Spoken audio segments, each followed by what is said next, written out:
Hello, you're listening to Me and Paranormal You with your host, Ryan Singer. Because it's more fun to believe.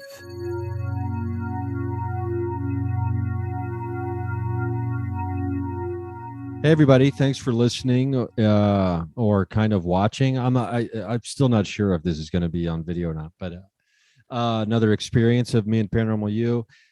This is your buddy Ryan, and I've got my buddy Greg back on the show. Greg Feinman, how you doing, my friend? Doing well, doing really good. Nice to see you. Good. We caught up on the telephone while I was driving around the country earlier today, Yeah, and caught up on some things that we're going to discuss here today, or tonight, or whenever people are listening to this, whatever time it is for them. Just as a recap, people can go back and listen to. There's been more than a few yeah, chats we've done here, so people can go back and get up to speed. Basically, I'll give them the cliff notes real quick. You started investigating UBDs, unusual bovine deaths, at a pretty well known, or pretty like a hotspot property in Colorado, and you bring in a psychic, Mama Sue, after vetting her with no experience and not really like being into the whole psychic angle before this. Mama Sue proves herself to you, which I think it's fair to say you were a little bit skeptical of the psychic angle beforehand.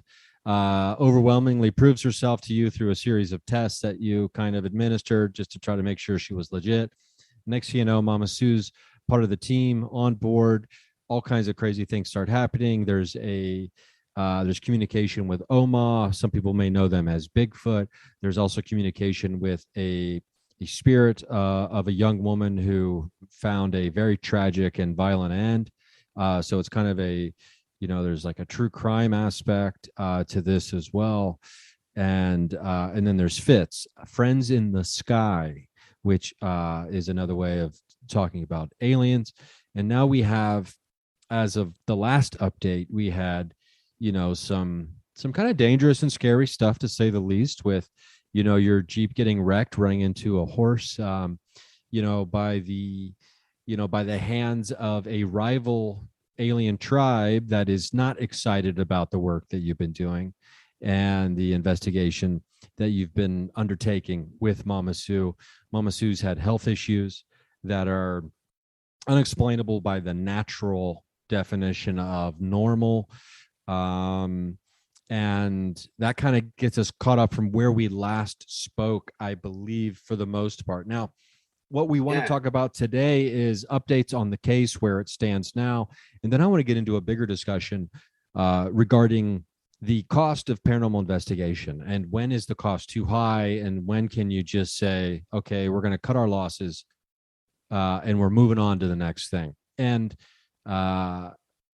just kind of like say, you know what, sometimes something might not be worth it, so we're just going to get on with our lives in a different direction. well, you've pretty much nailed it on the head as far as a recap. Did a really good job.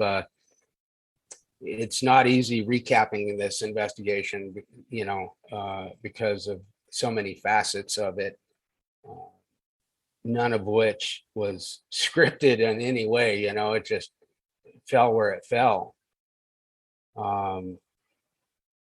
Now, Oh, real quick, Greg. okay. We got to plug the TV show. Oh, yes. I won't do that now, and we'll do it again at the end just as a reminder. But tell everybody about that real quick. Well, yeah, UFO Witness with Ben Hansen came out a few months back, and they basically did an interview with me out at the ranch. And so, yeah, it was pretty cool. It was pretty exciting. I got a hold of Ben Hansen via Facebook.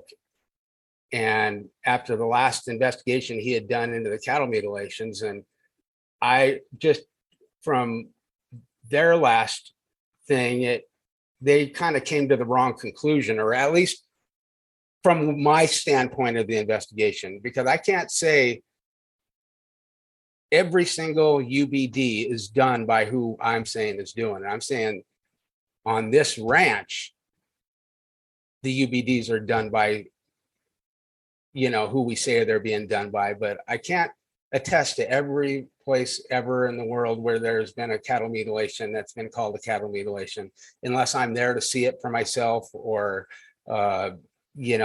whatever. It's hard to say, I mean, but that being said, I went out this last investigation that we had. It had been several months before I'd been since I'd been out there, because the last time I'd went out there, I was on my way home and I hit a horse. Came out of nowhere. And I have it recorded on my dash cam, that accident. And the crazy part is, even when I recorded it, when I rewound, or when I watched the accident happen, I paused it at a certain location where all you see is my headlights and darkness. And right beyond the darkness was 4 horses that you can't see. Just can't see them. They were like perfectly camouflaged in a way that you couldn't see them. Not only that, but I had a vehicle coming in my direction that had their high beams on. So I'm kind of looking down to the right, lower part of the roadway, keeping my eyes away from the high beams.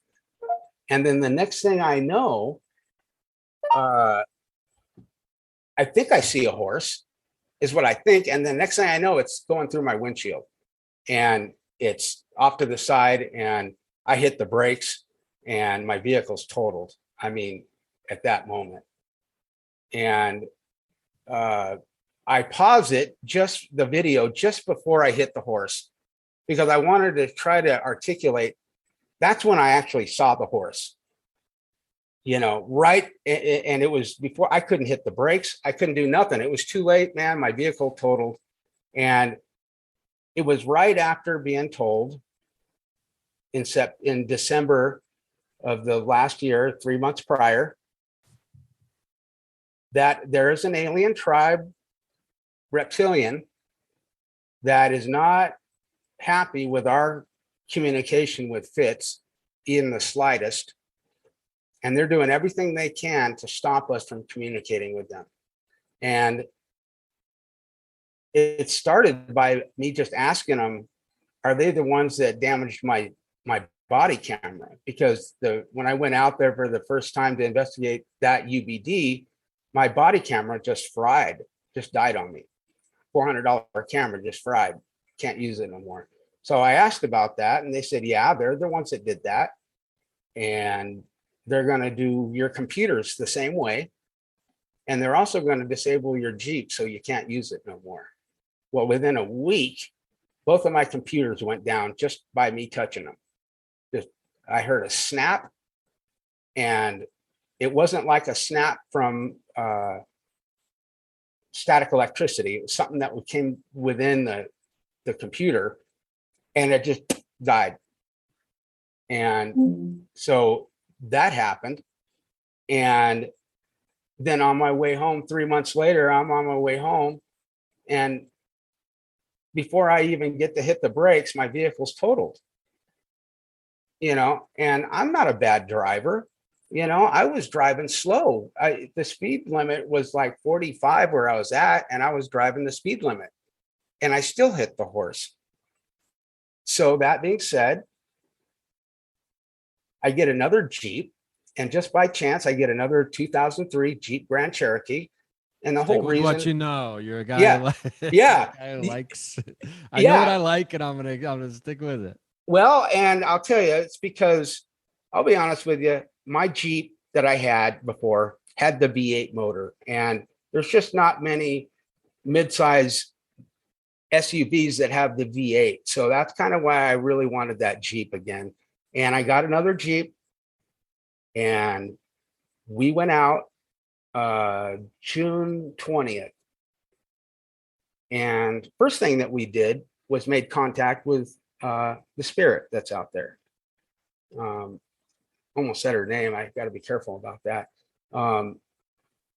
she came up to us right away, really excited to see us, lighting up our EMF detector like crazy. And all this you can see on my YouTube page. If you go to UOR Investigations, there'll be all my videos. And it's one of the last investigations that we did. But Well, real quick, it had been a while since you'd been out to the ranch, if I'm not mistaken, right? Several months. Yeah. Since March 11th was the last time I went out there. And that was when I destroyed my Jeep. And so we get out there and we're making contact with the spirit. And then we decide to gift apples to Oma. And what I wanted to do was gift the apples and then move to a different part of the property and ask Oma to come get those apples within the hour that we're gone, like from that area. Because it's like 1 o'clock in the morning when we go out. And I just wanted to see if they could come get them within that hour, you know, because that would be good evidence because there's we don't have no one hiding out there, you know, doing all this stuff. It's just not even realistic to think that. I mean, it's out in the middle of nowhere, essentially. So it's not like people are just waiting out there hoping this is the random night at 1 a.m. you come out to investigate. Yeah, exactly. And so we go to a different part of the property and we're sitting there and Mama Sue says, there's interference at the portal, is what she says. Just like that. Greg, there's interference at the portal. So what do you mean by that? Right. Well, they can't come through. There's something stopping them. And for whatever reason, my mind immediately went to this other alien tribe.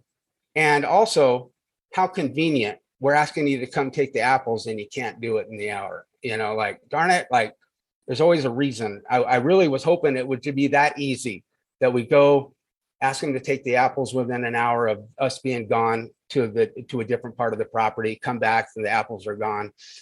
But it wasn't that easy. But for some reason, I got that it was this other alien tribe that is causing it. And the reason being is because what we believe is this portal that is on this property. This portal is like used by everyone that's interdimensional. It's not just for one particular entity or whatever. It's a portal and everyone can use it. And for some reason, this other alien tribe was causing it, not allowing them to come through. So regardless of the fact, I still got to go back into the area, the gifting area, to validate that they indeed did not take the apples. Whatever we get, I still got to verify it. You know, if it's good, bad, or indifferent, you know, and we got that they didn't take them. So the apples should be there when we get back.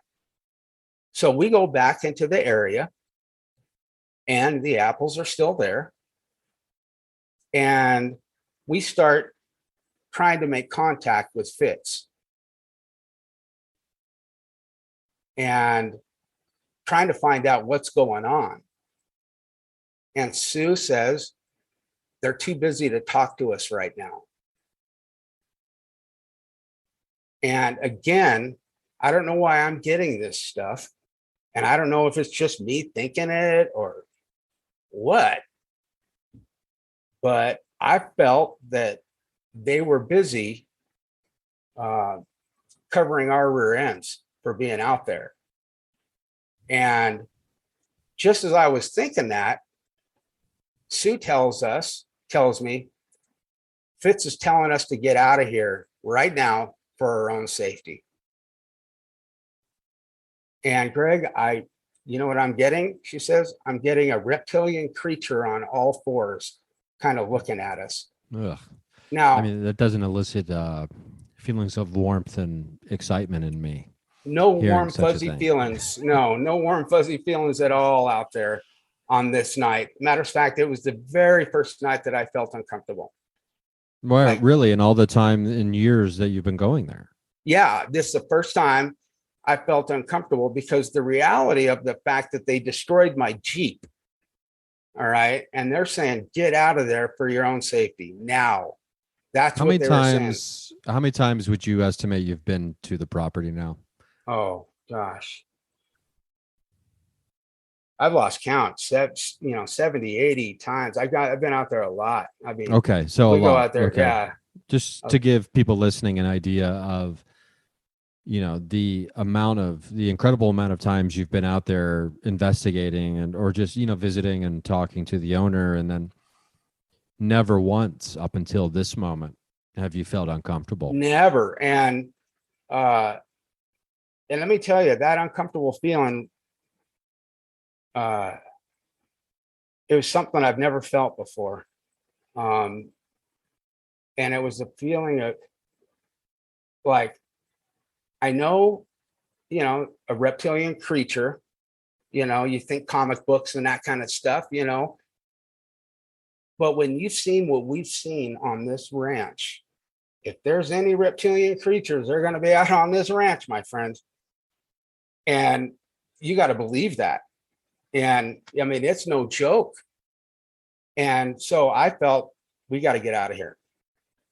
So I get in the vehicle.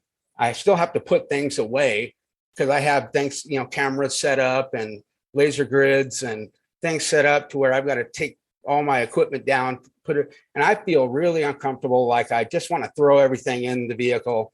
I don't want to break it down or anything. I just want to throw it in and get out of there. And that's kind of what I did in a roundabout way. And we left the same way I've left every other time. And I got to the roadway where the gate is.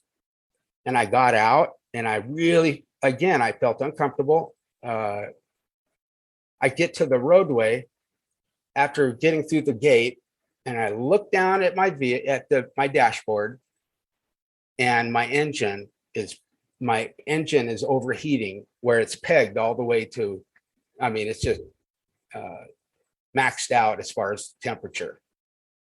And at the same time, I'm telling Sue, my engine is overheating. Sue is telling me, Greg, they're telling me, what, you don't think we can't F up this vehicle too? And then she said, they're telling me this in a low, gravelly voice, stay away. And I told Sue, well, can you tell them something for me? And she said, yeah. And I said, tell them F you. And she said that, and they said, F you back. Enjoy your trip home. All right. Now, my engine is like, we're 20 miles east of town. My engine is pegged overheating. We have no cell coverage. And I am limping it into town. And just as we got into town, for some reason, my battery dies and it kills the motor. And I die right at a gas station.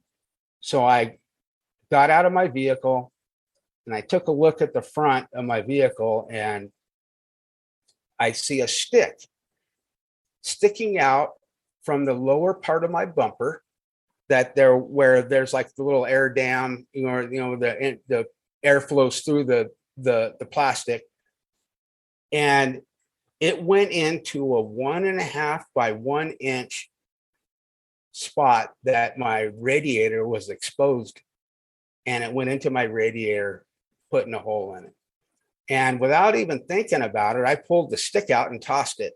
And I was like, oh, I should have videoed that stick, but roundabout way I did because I had my body camera on. So I was still able to zoom in on the stick. It showed that there was a stick in my radiator that went through. And let me tell you, that whole radiator, there's only that one little spot that it could have even possibly gotten to.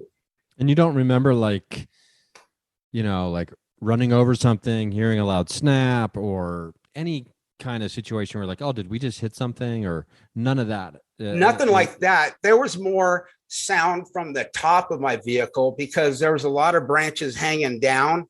So the branches are breaking at the top, and I can hear that. But that happens every time that we go out that certain way. I mean, it's just that every time. It was nothing different than any other time that we've left.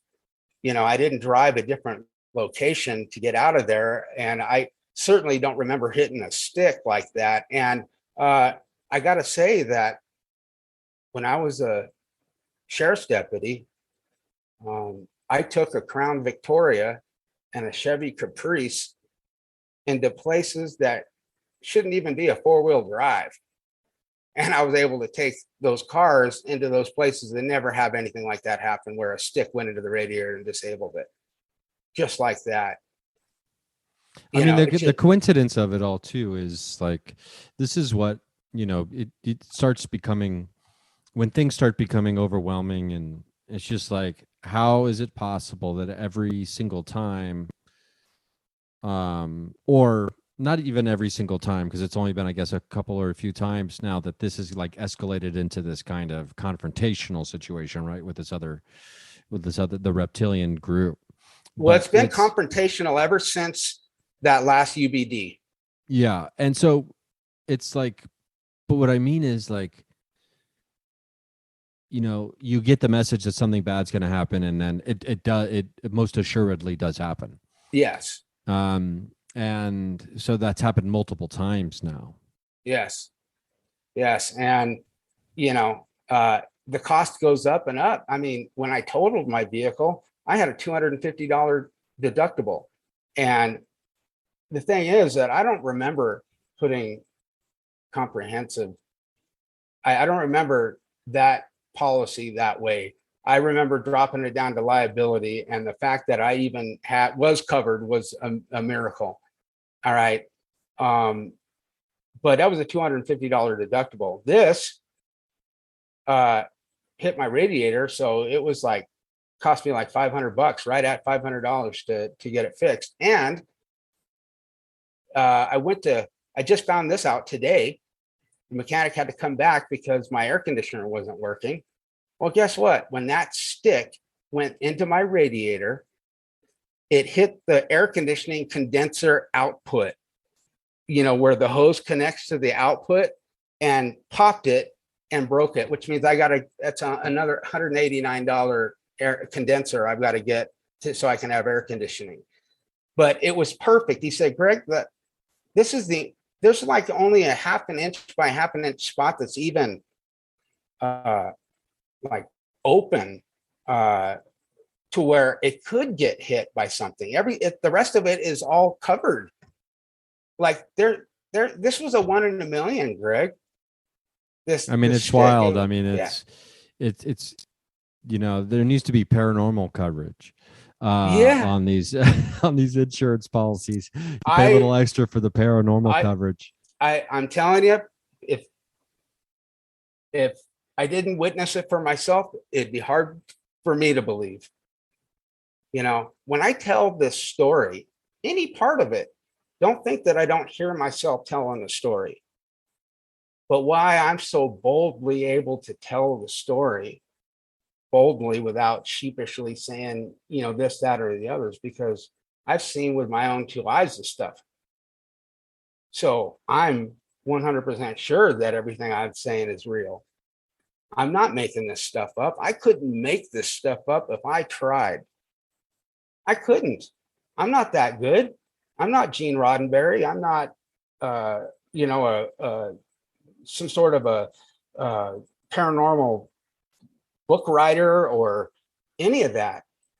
Well, let's talk about the future of the investigation, because Mama Sue was out there with you this past time.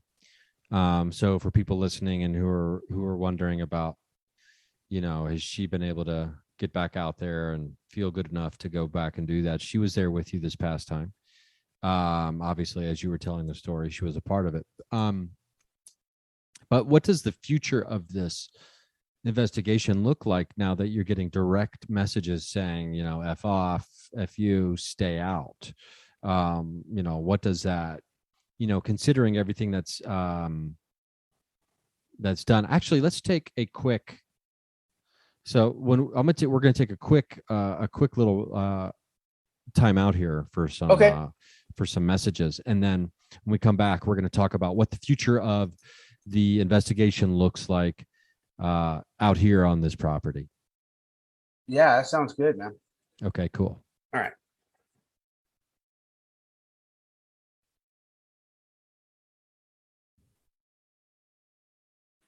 Okay, everybody, we are back. So now we're going to get the update on the future direction of this fascinating investigation that's been going on out in out west at this ranch, and I think it's obviously kind of sprawled into other areas unknown. But where do we go from here with all these threats that are happening from this competing or this other alien entity that is group tribe that's been that has interjected themselves into the conversation here? Well, okay. First,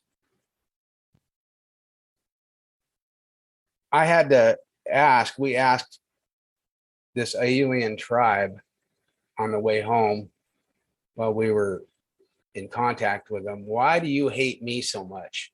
Because they specifically don't like me, Greg Feinman, And I said, what have I done to you guys? Because I refuse to hate you. I refuse to be your enemy. I don't have enough information about you to be your enemy. And they said, it's not what you're doing now, it's what you're gonna be doing. And I don't know what that means. All right. But that's why they don't like me. And the thing is that I don't cower down or stop something because it might be too dangerous, or because someone doesn't want me to do it, or they're against me, or whatever it is. It doesn't give you any pause. But I mean, you got to think about it a little bit, right? I do. And it's like this. You've got to pick your battles. All right. And you got to know which one is worth picking. What battle is worth picking? All right. And yeah, you go out, and after they say we're going to disable your vehicle, and then all of a sudden you go out and the vehicle gets destroyed.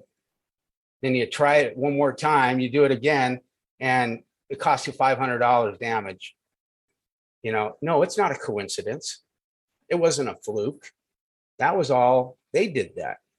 How? I don't know.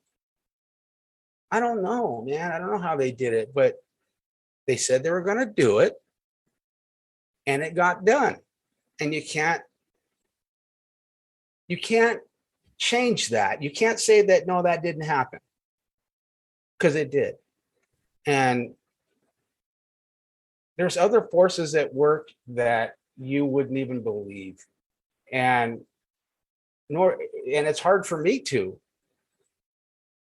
But when they say they're going to do something, and then it gets done, and I experience it, I mean, man, I don't even know what to say. Like, I just wanted to get to the bottom of the cattle mutilations, in this investigation. That's all. Yeah, because that's how this whole thing started. Yeah. And to be honest with you, everything, when I brought Mama Sue on, she didn't even know what she could do. She knew she can cross spirits over, but she'd never been put in situations that I was going to put her in. And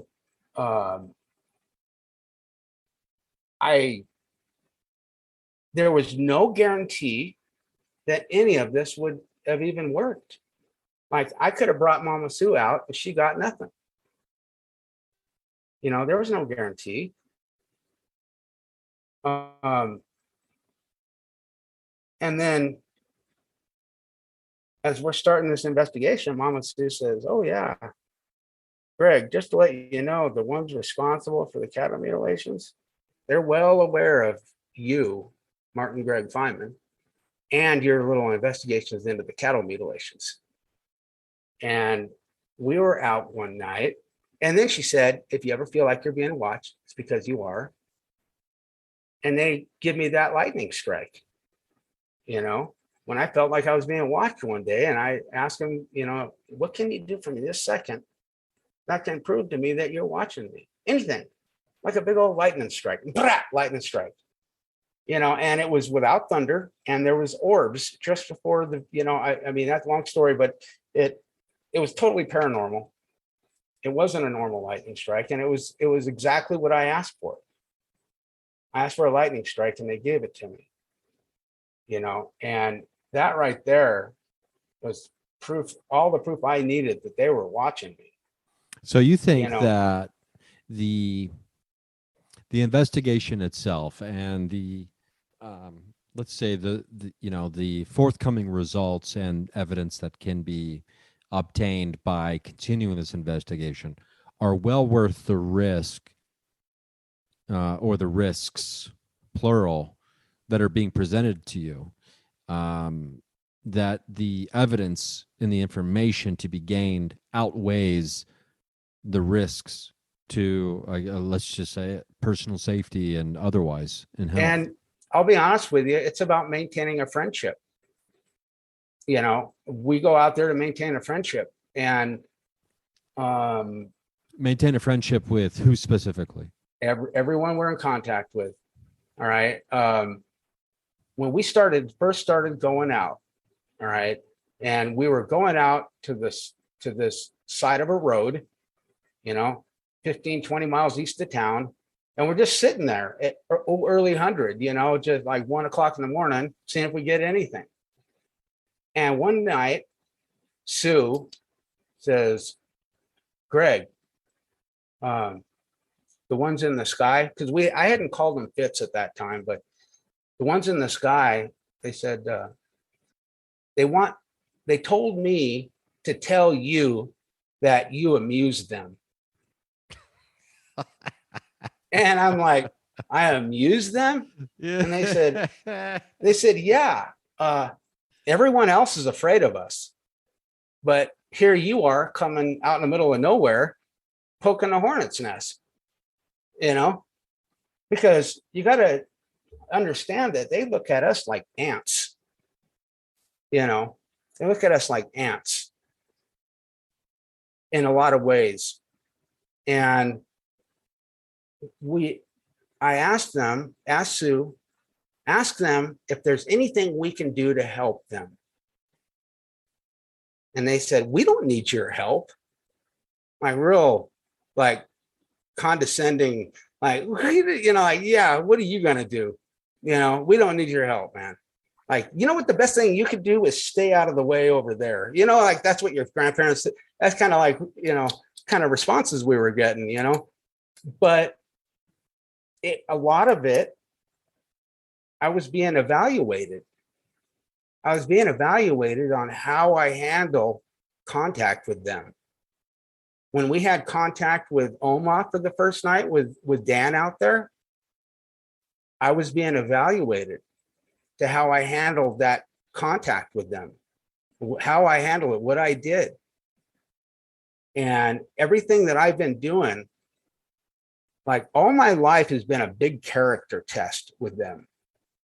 It's all about character. All right. It's all about all about compassion and love for one another.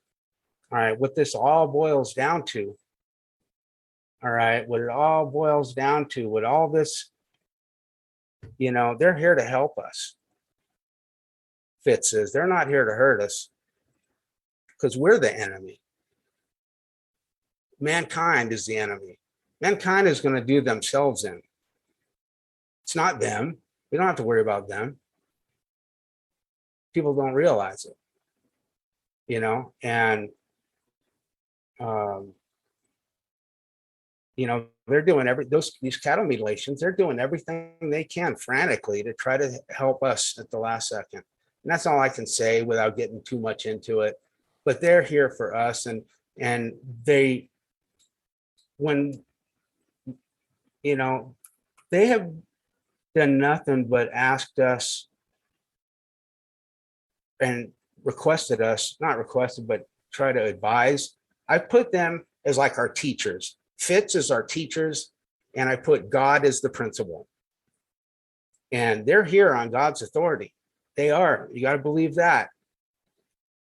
And so that's why they're even doing this, or I mean, yeah, that's because the confusing part, I think, for myself. Sometimes it's like, why are they even bothering? What's the point? Well, I wish I knew everything, but I can tell you that, like I've said this before, that God created one big universe, and he's put life on thousands of different planets.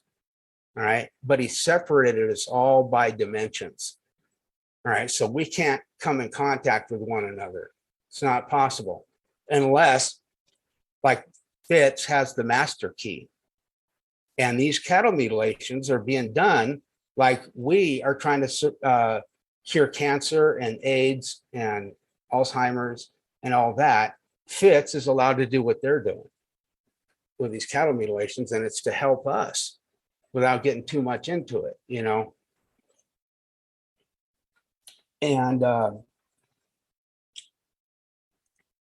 that they have told us, they told me to stop going out to the ranch at the time and pick up the Bible and start studying. And I got to tell you that when they tell me something like that, something paranormal happens, Ryan, with me, where I go beyond just studying the Bible. When I started studying the Bible, when I started doing it, I mean, immediately I was waking up again really early in the morning, and I was studying 6 to 8 hours a day, studying. I read the Bible. I don't know how many times I've read it all the way through, but they said there's things that I've got to find in there that mean something, and I got to find it. But it's not just that. There is more than that. It's all beyond that. It's so much not about reading the Bible as much as it is living the way the Bible teaches and being good to one another right now. Because right now, things are bad. Look around. It's like we're in end times. Their signs are all there. I mean, it is interesting to think about the message of there's things in there we need you to find. It's like a mystery, and you're a guy who likes to try to solve a mystery. Well, go ahead. I'm sorry. And what I was going to say is, so it's like, you have what begins as this investigation into something, I don't want to say benign, but I do want to say that it is, at the outset of this investigation, there was no way to anticipate what it would turn into and what would unfold. So now you have a situation where these other aliens are involved, making threats, trying to dissuade you from furthering your participation in or moving forward. You decide that, what, the cost is worth the reward. And the reward, it sounds like, more than information or evidence or answers, ultimately at the end of the day, is this relationship that you have started with Fitz, is what I'm hearing, right? Yeah. And I got me, before we go off the subject of it real quick, I got to say that, and people can either hear it, what I'm saying, or not, believe it or not, or whatever. But one of the things I was supposed to find in the Bible. And I just want to bring it up just because it's just a point that, there's they say, and there's many, many more. All right. But the first 3 words of the Bible is in the beginning. Okay. And the and beginning are lowercase, right? The starts with a lowercase t, and beginning starts with a lowercase b. Like God starts with a capital G, Jesus, a capital J. Even when they talk about he as God, they use a capital H. But you're telling me that the beginning of all beginnings doesn't even get a capital B? Okay, I'm listening. Okay, I'm intrigued here. All right. I'm intrigued. So it's not what they're trying to say. It's not the beginning. It's the beginning. It's our beginning, but not the beginning. It's not the, like, they're trying to say that we're just the beginning of us. There's more than there's a the beginning somewhere, but I don't know where, and it doesn't involve us. But I'm just saying that all of everything important in the Bible starts with a capital letter. And the beginning, the beginning of all beginnings doesn't get a capital B. So maybe I'm wrong, but no, I love this. I love this kind of thing. I love these like very subtle, and this is what I think when it comes to true mystery and esoteric knowledge and hidden truths. I think at the end of the day, without the person or whoever who was there to encrypt whatever secret knowledge is being encrypted, right? Without being able to have a direct conversation with that person or something like that. I mean, how can we ever really know if we've decoded something perfectly? But at the end of the day, that doesn't matter, because what does matter is being able to put the pieces of a puzzle together. And that's not to say that, like, specifically the Bible, for example, as this, the most prominent and widespread piece of literature that has ever been written and disseminated, can't be a puzzle piece for a million different types of puzzles, right? So it's a very what's the word I'm looking for? It has a lot of utility, so it can be used. The same part of the Bible could be used as a different piece in a different puzzle, right?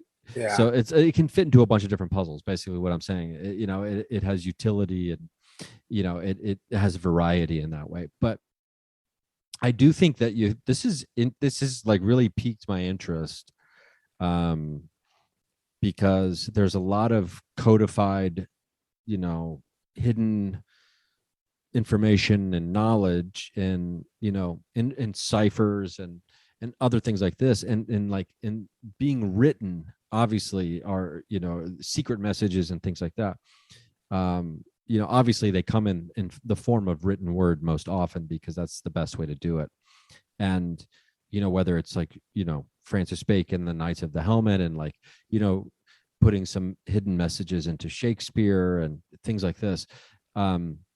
So this stuff really gets me interested and fascinated. But I do think that there's something to this that you're talking about specifically, because as someone who was raised on the Bible and Catholic school, and I had to have the Bible with me every day in my backpack for 12 years or whatever, you know what I mean?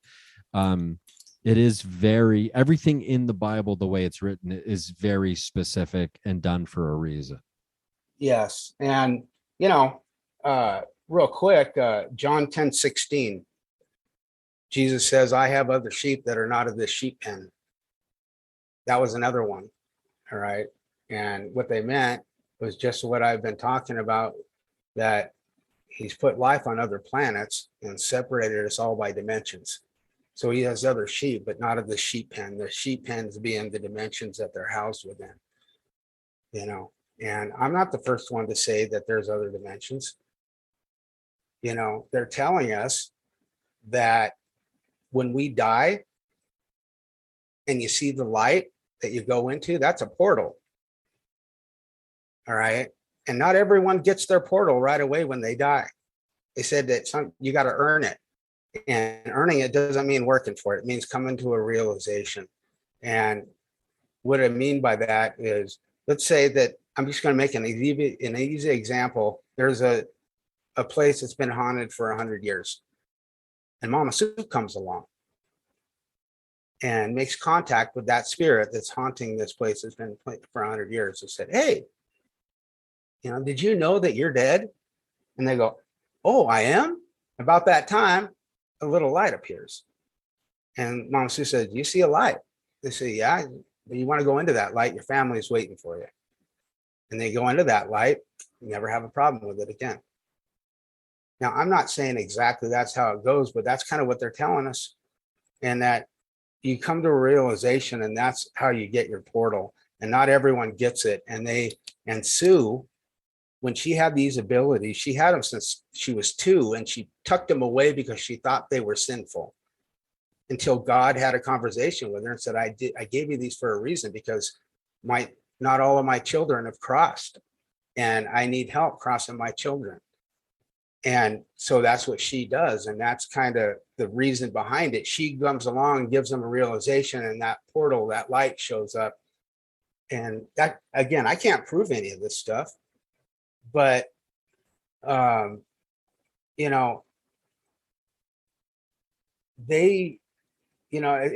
there's things that you think about that or that I've been thinking about that not the normal person thinks about anymore. I've been talking telepathically to Fitz. I'll tell you, probably now for maybe a year, and it takes practice. It doesn't happen overnight. It's not like talking on a radio. All right. When you're talking telepathically, you got to decipher what a thought is versus what a response from them is, what a thought from you is versus a thought from them. Okay.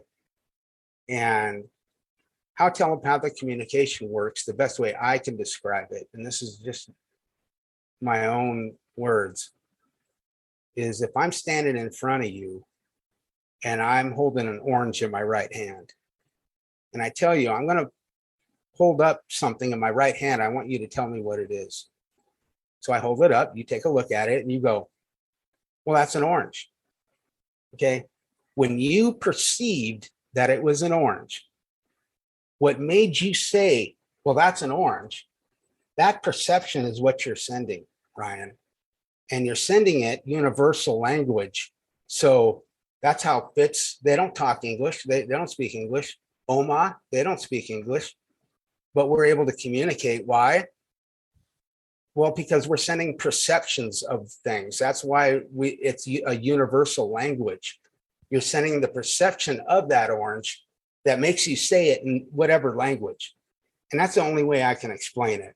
I mean, that makes sense to me. I mean, the idea that you're not sitting there getting, that is an orange, as I thought, right? It's not word for word. Yeah. So that, I mean, from all the different friends of mine who are psychics and all the different people I've interviewed and talked to about their, receiving messages and things like this in this same vein, there's a common thread there when it comes to, sometimes it's imagery. Other times it is, like you're saying, the perception, the knowledge, that momentary knowledge of perception and understanding and identification, as opposed to communication through spoken language, right? Well, and it gets even deeper than that, because when you start thinking about the fact that you can take a thought and send that thought somewhere, and another person, being whatever, can capture that thought, decipher it, and send it back to you. So you know what that does? That makes a thought tangible. All right. So Jesus says, like, when you fornicate with a woman that's, married or whatever, that, you're adulterizing in your own heart just by thinking about it.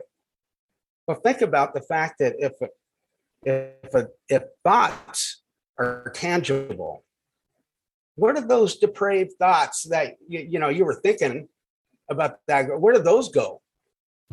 Well, hopefully they go into the trash well, can. it I mean, because it's I that tell you it's I it's tell you it. what, is it that it draws the evil one close to you. When you have thoughts like that, the evil one gets close. And I'm just telling you, man, that's how it works, man. They thoughts can be tangible. I don't know how, Well, but no, I believe that 100%. And I mean, because thoughts are definitely tangible. I mean, if you look around the world, everything you see is the manifestation of a tangible thought. I mean, whether it's, a computer, oh, whoa, Zoom, and yeah, everything else.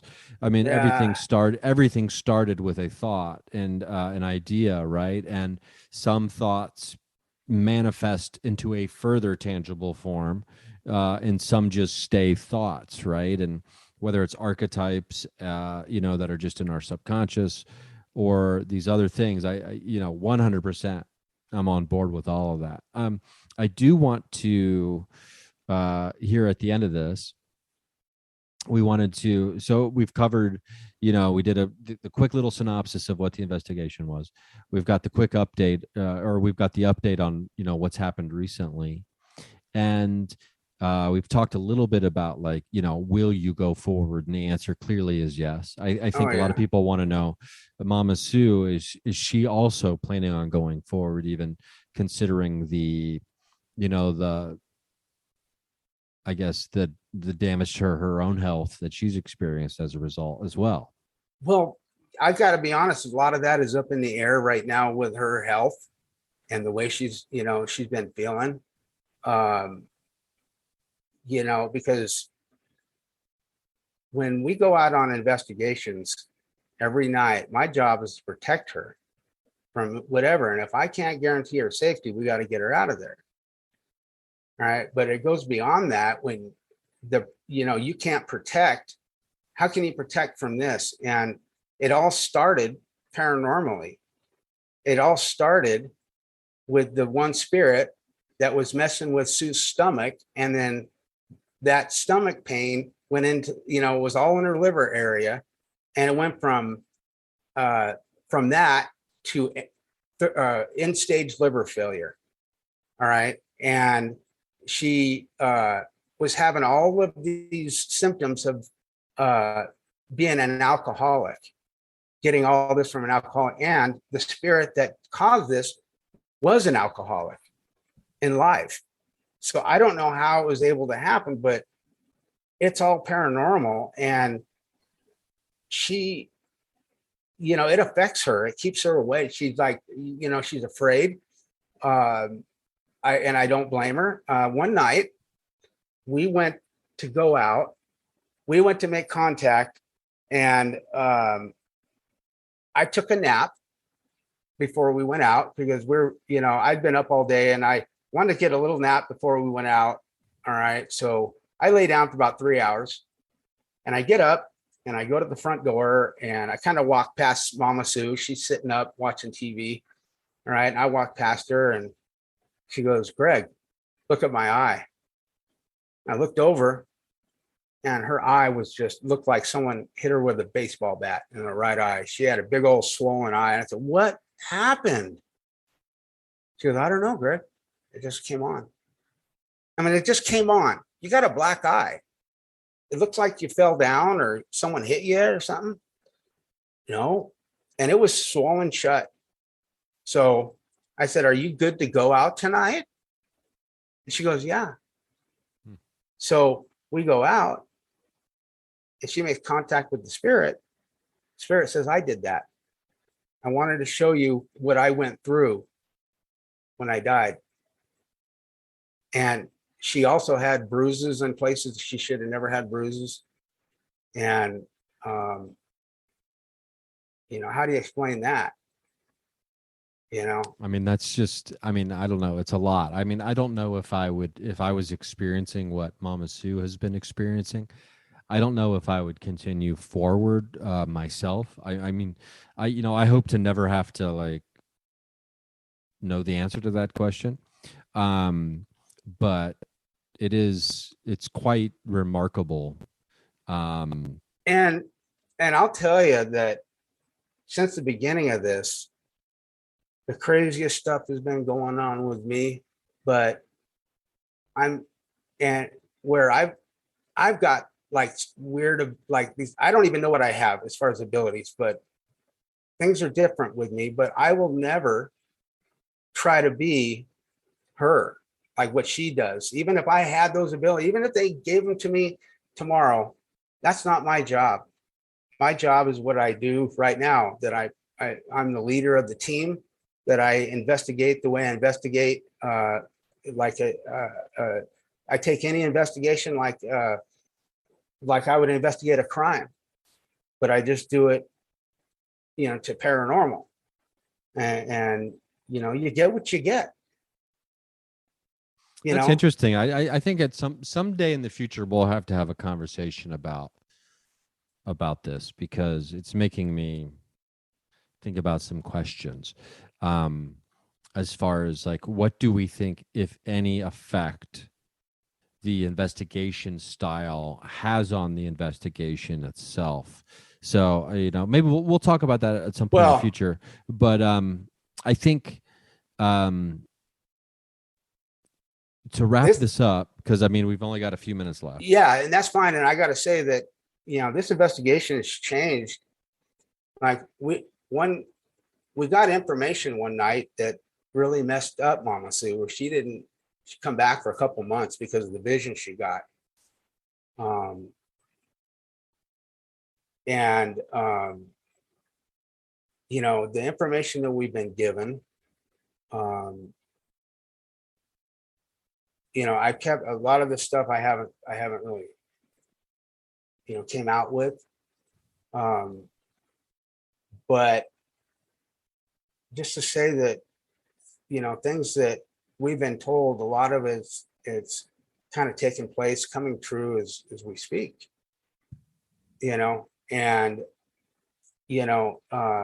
I worry for Mama Sue, because she seems to be getting the brunt of all the physical stuff. For some reason, I'm not getting touched. All right. But she gets, she gets shoved around. She got pushed so hard, she went flying from a standing position 10 feet and landed on a grave marker when we were investigating up at this one place where it was a graveyard up in the hills. And she was calling out a demon, saying some pretty nasty things to it to call it out. And the next thing I know is all the wind's getting knocked out of her, and she goes flying like 10 feet. We had someone holding onto her right arm to keep her steady, and she went flying, man, right out of that guy's hand, and went skidding to a halt. Skidded to a halt, like after she landed on a grave marker, breaking it. And I'd never seen anything like that in my entire life. But it just puts it all real. It makes it all, like this is no joke. And she got hit like a linebacker. And, she's, I don't really know how it's going to go, if she's going to continue going out. I just play everything by ear anymore. Well, I look forward to getting out there and being able to meet both you and Mama Sue in person before the end of this year, for sure. So we're looking forward to that. And hopefully it's going to be before not too long. But Greg, I think, like, this investigation obviously is a lot. And it's changed my life, and it's kind of changed the direction I wanted to go with my team, like what I wanted to do. It's where I really don't, what I've got right now is enough for me to handle until I'm done. It's really, man, it's beyond what, it is a lot. There's a lot. And, and I think myself and everybody listening, obviously we want, you to be safe and Mama Sue to be safe. And it's fascinating that what this has turned into, and, this idea that it's a relationship. More than it's an investigation. And I think that's really something that's fascinating, and something that I'm beginning to understand when it comes to my own approach to investigation as well. And I think, we'll have to obviously touch base soon, Well, again, and we'll and keep in touch yeah, about everything. always remember that if you're gonna try to make contact, like fits will show themselves to people in cloud formation wherever they get a good look at their house, from their house at the sky, wherever they have a good look at the sky from their house. All right. That's where fits is going to show themselves. And you've got to take the first step of faith that they're there, and they will show themselves. All right. And it's happened time and time again. And I can't, but you always have to remember one thing. They're not a form of entertainment. Anything that we're in contact with is not a form of entertainment. I don't, go out there for entertainment purposes. It's to maintain a friendship. Okay. So Yeah.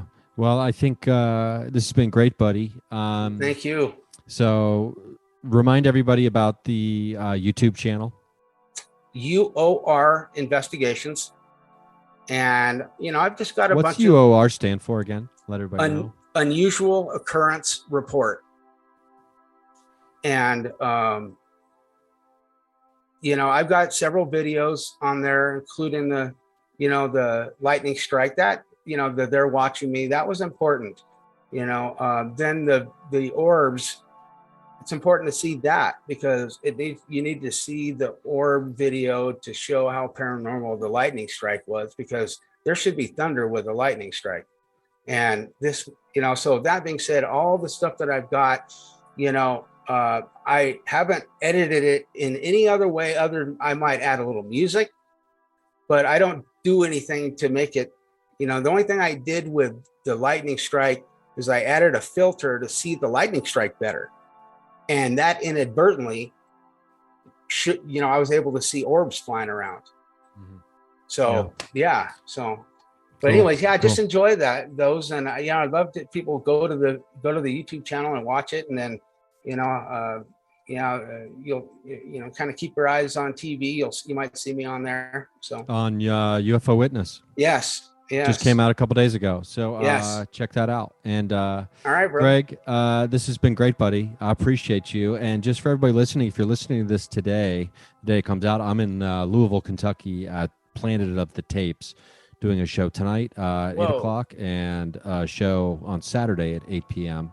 And then RyanSingerComedy.com /tour has all my tour dates. So check that out. So I hope to see you at a live show sometime. And Greg, buddy, I'm going to be seeing you in Colorado sometime. All right. That'd be awesome, again, man. I look forward to that day, my friend. Thanks again for doing this. And, and we'll love doing it. Oh, yeah. We'll stay in touch. Tell Mama Sue I said hello.